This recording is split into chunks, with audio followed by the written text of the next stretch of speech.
This is Democracy Now!, democracynow.org, The Quarantine Report. I'm Amy Goodman. White House Chief of Staff Mark Meadows said Sunday the November presidential election will proceed as scheduled. That's after President Trump faced bipartisan outrage last week for suggesting delaying the election. Republican Majority Leader Mitch McConnell, Senator Lindsey Graham, and even Stephen Calabrese of the arch-conservative Federalist Society spoke out against the president after Trump tweeted Thursday, quote, "With universal mail-in voting, not absentee voting, which is good, 2020 will be the most inaccurate and fraudulent election in history. It'll be a great embarrassment to the USA. Delay the election until people can properly, securely, and safely vote," unquote. But President Trump has not taken back those comments. They came as nearly all polls project Trump will lose against Joe Biden in November.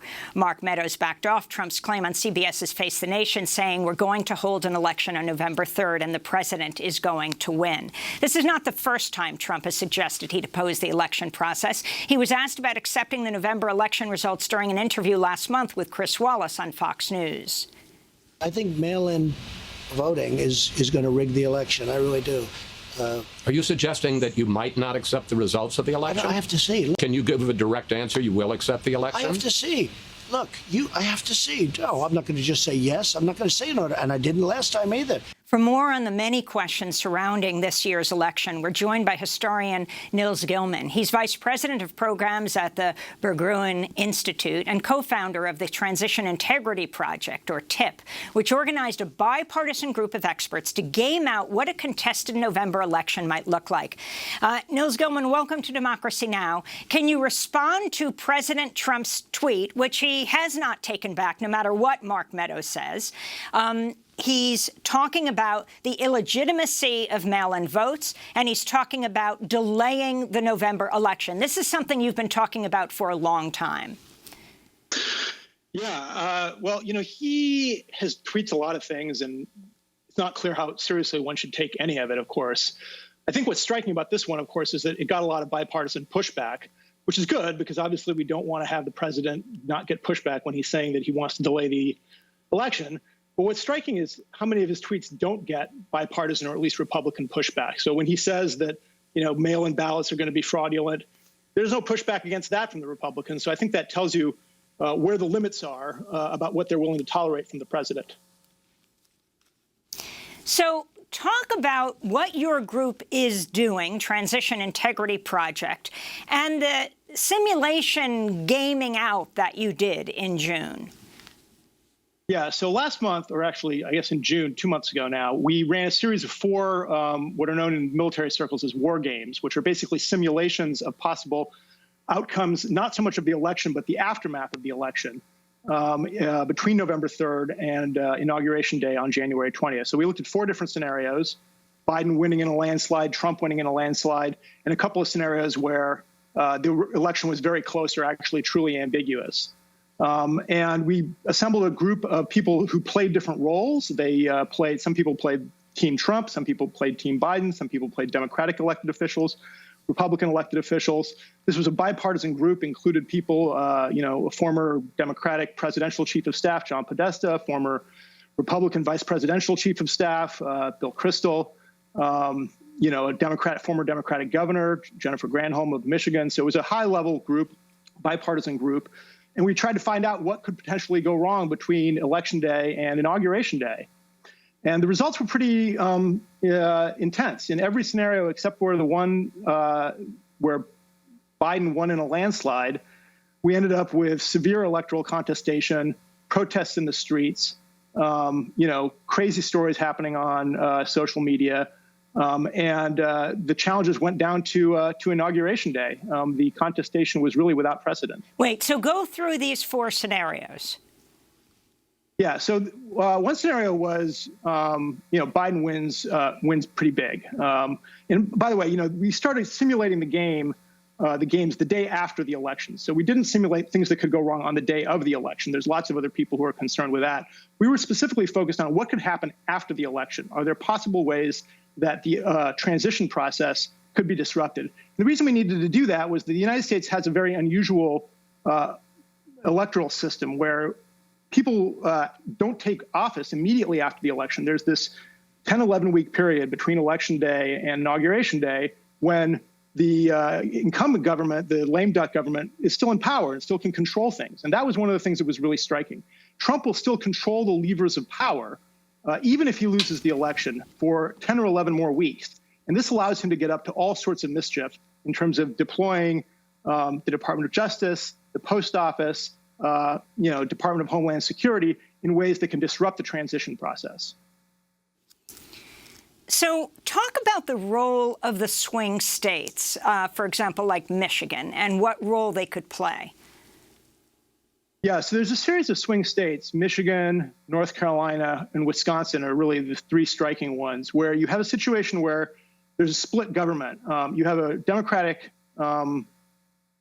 governor and a Republican legislature. And because of the way in which election certification works, there's a possibility to do all sorts of kind of corrupt things during that period. So basically what happens is the votes get counted, and then typically what happens is the state legislature has to certify that one side won the election, and then the governor sends a slate of electoral votes to the Electoral College, which gets counted in mid-December. And then the Electoral College sends on its results to Congress, which has to certify the results in early January. So because there's this split in these swing states between the Republican legislature and the Democratic governor, you could end up with a situation, and this is what actually happened in some of the simulations that we put together, where the vote happens one way, the Republican legislature certifies it another way, and the Democratic governor decides to send in a third slate of electors. So you could end up with competing slates of electors being sent, some by the Republican legislature and some by the Democratic governor. And this, in fact, there's a precedence for this. This exactly is what happened during the contested election of 1876. You had three states then, I believe it was Florida, South Carolina, and Louisiana that year, that sent competing slates of electors to the Electoral College. And at that point, it becomes up to Congress to decide which of the competing slates of electors they're going to certify as being legitimate and counting for the purposes of selecting the next president. If it was clear that Trump lost the election, would the military or could the military or Secret Service just walk him out of office if he wasn't leaving? Yeah, I mean, obviously, at some point, if he refuses to leave the White House physically and everybody agrees that he's lost, at that point, he's effectively just a trespasser in the White House, and presumably the Secret Service would remove him. But I think the real question we have to worry about is not whether it's totally clear and everybody agrees other than Trump that he lost. If that situation happens, I'm not too worried that, the situation will resolve itself in an orderly manner. The real cause for concern is if there are competing narratives that large numbers of Americans believe about who actually won the election. And that's actually, unfortunately, very possible, especially given how polarized the electorate is, and the competing narratives about the kinds of frauds that can take place around the election. Trump is already promoting the notion of fraud. He'll say he won if he wins, despite the fraud. And if he loses, he'll say he lost because of the fraud. I mean, you had the clip at the top of the hour here when you were playing the introduction where he says exactly that. So he just has to create a plausible narrative that he didn't lose, you say. And what would that do? Well, if he creates a plausible narrative, and by plausible I mean something that gets picked up in social media and then gets parroted on Fox News, and gets picked up maybe by the Wall Street Journal op-ed page, that the reason why he lost is because of fraud that's happening in some of these swing states, or as he would say, illegals voting, or the mail-in ballots, or foreign interference. There's any number of different channels for creating a narrative that there has been fraud. And if he can do that, and he can convince enough people on his side of the aisle that narrative is true, then you have a situation where there really will be two different stories about who won the election. And that obviously can create a very dangerous situation. So Trump's attack on mail-in voting comes at a time when the Trump administration is facing accusations of sabotaging the Postal Service under the newly installed Postmaster General, who happens to be a Trump fundraiser, Louis DeJoy. Can you talk about what this means? Since DeJoy took office, he's instituted a number of cost-cutting measures that have slowed down the delivery of mail. The Washington Post reports there's now a days-long backlog of mail across the country. Take it from there. Well, I'm not an expert about exactly what's going on at the post office, so I can't speak to that, but I can talk about what the risks are. There's going to be an unprecedented number of people voting by mail, voting absentee this year, partly because of the coronavirus epidemic, making some people concerned about going and standing in line in closed quarters to go vote. So many people are going to vote by mail. And if the mail is slow, then the mail will be delivered late, and these ballots will not arrive on election night. One of the things Trump has also been claiming, which there was no pushback on from Republicans, is that the election should be called on election night. Well, why would he want that? Well, it's because there's a well-known phenomenon among people who study these things closely known as the blue shift, which is that the votes that come in late tend disproportionately to be Democratic voters for a whole bunch of different reasons.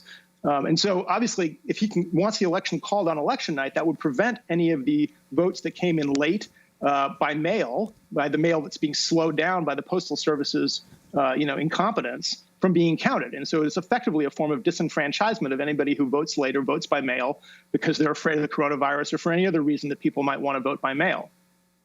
Of course, I mean, the front page of the New York Times today, lag in tallying mail-in ballots raises alarm. New York City is still deciding the June primary races. Right. I think one of the things we really need to get ready for is that we're not going to have a traditional election night. It's really going to be an election season. And one of the things that I think the media really should be getting the word out to all Americans right now is that, we need to be patient, and we won't necessarily know the result on election night. I mean, it's possible that Biden will win in a landslide or Trump will win in a landslide, in which case we will know. But there could be a number of different states. The swing states, even though Biden's way ahead in terms of the national polls, in the swing states, the results are still pretty close. And we may not know on election night who won. We may not know for, a week or even 2 weeks afterwards as these ballots trickle in and have to be counted carefully. I think it's a responsibility of all Americans to be patient about that, because what we want above all else is for our, democratic voting process to have integrity, for everybody who wants to vote to be able to, and for everybody who votes to have their vote counted. Finally, former Michigan Governor Jennifer Granholm has said states should prepare for a worst-case scenario for a November election, including Trump seizing ballot boxes and using the military. Do you think that's possible, Nils Gilman? I do think it's possible. I mean, we've already seen, what he's done in Portland, and it's kind of sinister from my perspective that, even though he's now withdrawn the federal forces from Portland, he's announced that they're going to be deployed in specifically Cleveland, Detroit, and Milwaukee. Why would he pick those three cities? Well, those are blue cities in swing states, in Ohio, in Michigan, and in Wisconsin. And if he can prevent and intimidate voters from voting in the biggest blue city in each of those states, that could be decisive in swinging the results in his favor. So I do think that, there's a severe chance that the military will be used or militarized forces. I don't think the military itself, I think after Lafayette Square, the military itself is likely to resist being deployed that way. But we have, paramilitarized federal forces that are prepared to do Trump's bidding. And I do think that that's a severe risk for the election. Nils Gilman, I want to thank you for being with us, historian and co-founder of Transition Integrity Project, which organized a bipartisan group of experts to game out what a contested November election might look like. When we come back, we'll be joined by Latasha Brown, co-founder of Black Voters Matter. Stay with us.